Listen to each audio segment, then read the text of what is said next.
Kannada star hero Rishabh Shetty హీరోగా నటిస్తూ direct చేసిన చిత్రం కాంతారా చాప్టర్ 1 2022లో వచ్చిన కాంతారకు ప్రీక్వెల్ గా తెరకెక్కింది. హోమ్ బాలే ఫిల్మ్స్ భారీ బడ్జెట్ పై నిర్మించింది. దసరా కానుకగా అక్టోబర్ 2న వరల్డ్ వైడ్ గా రిలీజ్ అయిన ఈ సినిమా ప్రీమియర్స్ నుండి సూపర్ హిట్ టాక్ తెచ్చుకుని బ్లాక్ బస్టర్ వసూళ్లు రాబడుతోంది.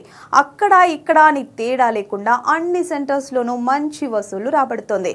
అయితే కర్ణాటకలో ఈ సినిమా హిస్టరీ క్రియేట్ చేస్తోంది.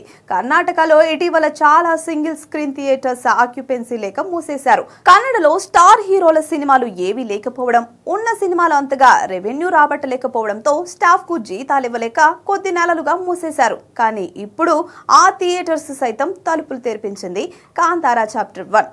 మారుమూల పల్లెటూరులో కూడా మూతపడిన థియేటర్స్ ను కూడా కాంతారా చాప్టర్ 1 కోసం తిరిగి ఓపెన్ చేశారు. రిలీజ్ రోజు నుండి హౌస్ ఫుల్ కలెక్షన్స్ తో భారీ వసూళ్లు తెచ్చిపెడుతోంది. మరో ఏడాది పాటు థియేటర్స్ ను రన్ చేసేలా ఊరటనిచ్చింది కాంతారా చాప్టర్ 1. దసరా సెలవులు ముగిసినా కూడా 5వ రోజు కర్ణాటకలో అడ్వాన్స్ బుకింగ్స్ తో 7 కోట్ల మార్క్ అందుకుని సాలిడ్ గా దూసుకెళ్తోంది. ఫస్ట్ వీకెండ్ నాటికి కర్ణాటకలో 80 కోట్ల కలెక్షన్స్ వసూలు చేసింది కాంతారా చాప్టర్ 1. మరి లాంగ్ రన్ లో ఈ కలెక్షన్స్ ఎలా ఉంటాయో చూడాలి.